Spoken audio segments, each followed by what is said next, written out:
प्यारी परी आई आपके द्वार, लेकर शब्द संरचना का भंडार। बच्चों, आज आपकी प्यारी परी आपको शब्द संरचना समझाएगी। आइए जरा इन दृश्यों को देखते हैं। बाजार, महल, सूरज, जोकर। बच्चों, ये शब्द वर्णों को मिलाकर बने हैं, जैसे बा जमा जा जमा र बराबर बाजार। अगर इन्हीं वर्णों को पलट दें तो शब्द बनेगा र जमा जा जमा बा बराबर रजाबा। बच्चों, आप यही सोच रहे हैं, ना तो इसका कोई अर्थ है और ना ही कोई मतलब। बिल्कुल सही कह रहे हैं आप। बाजार शब्द सार्थक यानी अर्थ के साथ है और रजाबा शब्द निरर्थक यानी अर्थ के बिना है। तो बच्चों, दो या दो से अधिक वर्णों के सार्थक मेल को ही शब्द कहते हैं। अरे, इन दृश्यों में क्या हो रहा है? बस जा रही है, लड़की खेल रही है, मैदान में घास है। अब यहाँ बस, लड़की और मैदान सार्थक शब्द हैं।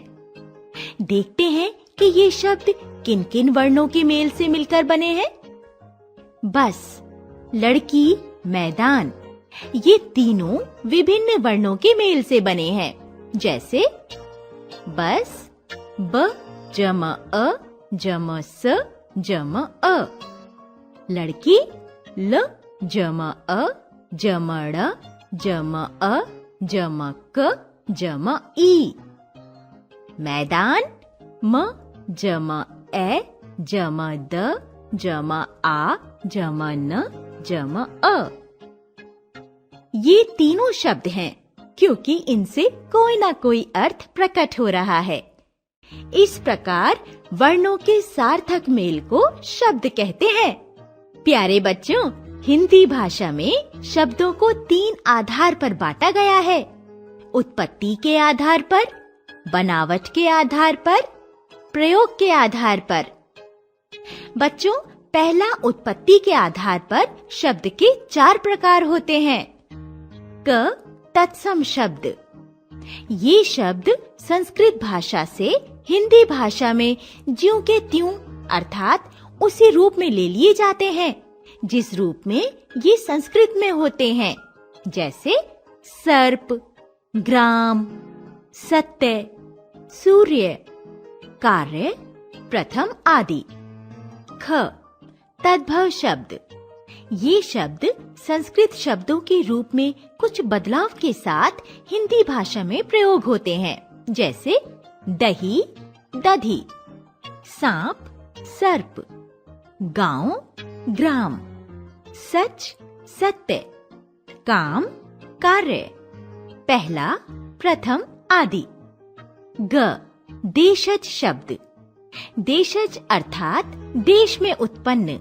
ये शब्द भारत के विभिन्न क्षेत्रों से तथा आम बोलचाल की भाषा से लिए गए हैं, जैसे खिचड़ी, जूता, पैसा, पगड़ी आदि। घ विदेशी शब्द। दूसरे देशों की भाषाओं से हिंदी में आए शब्द विदेशी शब्द कहलाते हैं, जैसे लालटेन, स्टेशन, स्कूल, पादरी, जमीन, बंदूक, सब्जी, आदमी, वकील, सौगात, रुमाल, तौलिया, कमरा आदि। बनावट के आधार पर शब्द 3 प्रकार के होते हैं। क रूढ़ शब्द। ये ऐसे शब्द होते हैं जिनके टुकड़े नहीं किए जा सकते। अगर इनके टुकड़े करके देखें भी तो इनका कोई अर्थ नहीं निकलता, जैसे घर, कवि, हाथी, कमल आदि। ख यौगिक शब्द। ये शब्द 2 शब्दों के योग से बनते हैं। योग का अर्थ होता है जोड़, अतः दो शब्दों के जोड़ से बने ऐसे शब्द जो सार्थक होते हैं यौगिक शब्द कहलाते हैं।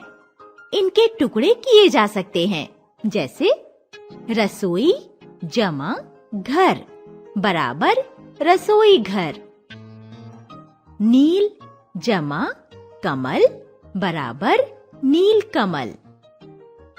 ग योग रूढ़ शब्द, ये ऐसे शब्द होते हैं जिनके टुकड़े तो हो सकते हैं, परंतु उन टुकड़ों का सीधा अर्थ ना निकलकर कोई विशेष अर्थ निकलता है, जैसे नीला जमा कंठ नीलकंठ, नीले कंठ वाला अर्थात शिव।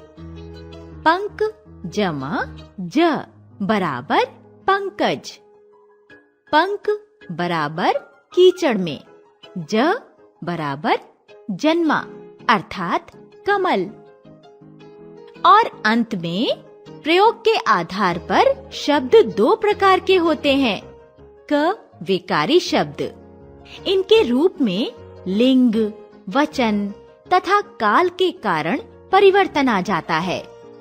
संज्ञा सर्वनाम विशेषण क्रिया, ये चार प्रकार के विकारी शब्द होते हैं।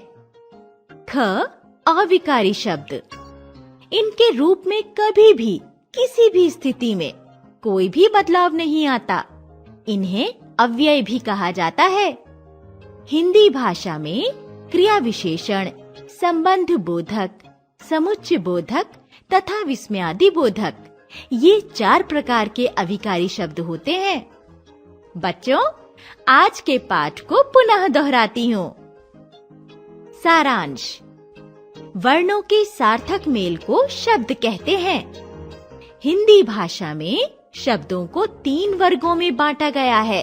पहला उत्पत्ति के आधार पर, दूसरा बनावट के आधार पर, तीसरा प्रयोग के आधार पर। लिंग वचन तथा काल के कारण जिन शब्दों के रूप में परिवर्तन आता है वे विकारी शब्द कहलाते हैं। किसी भी स्थिति में कोई भी परिवर्तन न होने वाले शब्दों को अविकारी शब्द कहा जाता है। तो बच्चों, आज आपको शब्द संरचना के बारे में जानकारियाँ मिली होंगी। तो बच्चों, बाय, अगले पाठ में मिलते हैं।